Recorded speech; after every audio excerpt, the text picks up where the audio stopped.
I'm God. ఈ Kannada cinema Sun NXT ఓటీటీలో తెలుగులో కూడా అవైలబుల్ గా ఉంది. ఇది ఒక సీరియల్ కిల్లర్ మూవీ. అమ్మాయిల్ని పూజించాలి, గౌరవించాలి, ప్రేమించాలి అని చెప్పే వ్యక్తి అదే అమ్మాయిల్ని పెట్రోల్ పోసి తగలబెట్టి అత్యంత దారుణంగా చంపుతుంటాడు. అతను ఎవరు, ఎందుకు ఈ మర్డర్స్ అన్ని చేస్తున్నాడు, ఈ అమ్మాయిలకున్న కామన్ పాయింట్ ఏంటి, వీటిల్ని పోలీసులు ఎలా ఇన్వెస్టిగేషన్ చేయగలిగారు అన్నది సినిమా కథ. అయితే ఈ మెయిన్ స్టోరీతో పాటు ప్యారలల్ గా ఒక కాలేజ్ లవ్ స్టోరీని కూడా చూపించారు. సీరియల్ కిల్లర్ మూవీకి 2 పాయింట్స్ చాలా ఇంపార్టెంట్. ఒకటి, క్రైమ్ ఇన్వెస్టిగేషన్ చాలా థ్రిల్లింగ్ గా, గ్రిప్పింగ్ గా, ఒక క్యూరియాసిటీని బిల్డ్ చేసే విధంగా ఉండాలి. అయితే ఈ సినిమాలో అదే ఫెయిల్ అయింది. ఎక్కడా ఇంట్రెస్ట్ ని క్రియేట్ చేయలేదు. ఒకవైపు సీరియల్ కిల్లర్ అన్ని మర్డర్ చేస్తుంటే ఒక్క క్లూ కూడా పోలీసులకు దొరకదు. పోలీసులు అసలు సీరియస్ గా ఉన్నట్టు కూడా అనిపించదు. ఆఖరికి ఎలాగో పోలీసులు పట్టుకోలేరు అని సీరియల్ కిల్లరే వచ్చి దొరికిపోయినట్టుగా ఉంటుంది. అంత దారుణంగా ఇన్వెస్టిగేషన్ ఉంటుంది. రెండో పాయింట్, ఆ సీరియల్ కిల్లర్ కి ఉండే ఫ్లాష్ బ్యాక్ స్టోరీ జస్టిఫైబుల్ గా ఉండాలి. కొంతవరకు అయితే ఈ సినిమాలో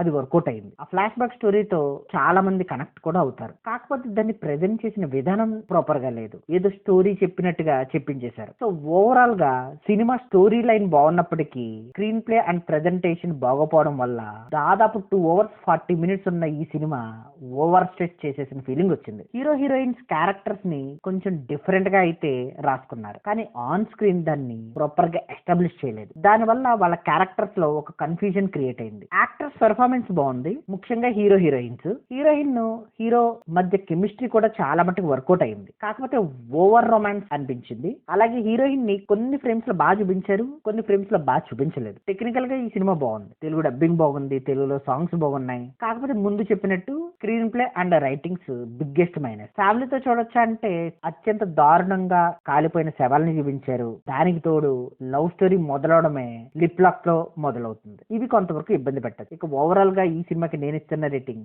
2.5 out of 5. It's purely my opinion. Thank you.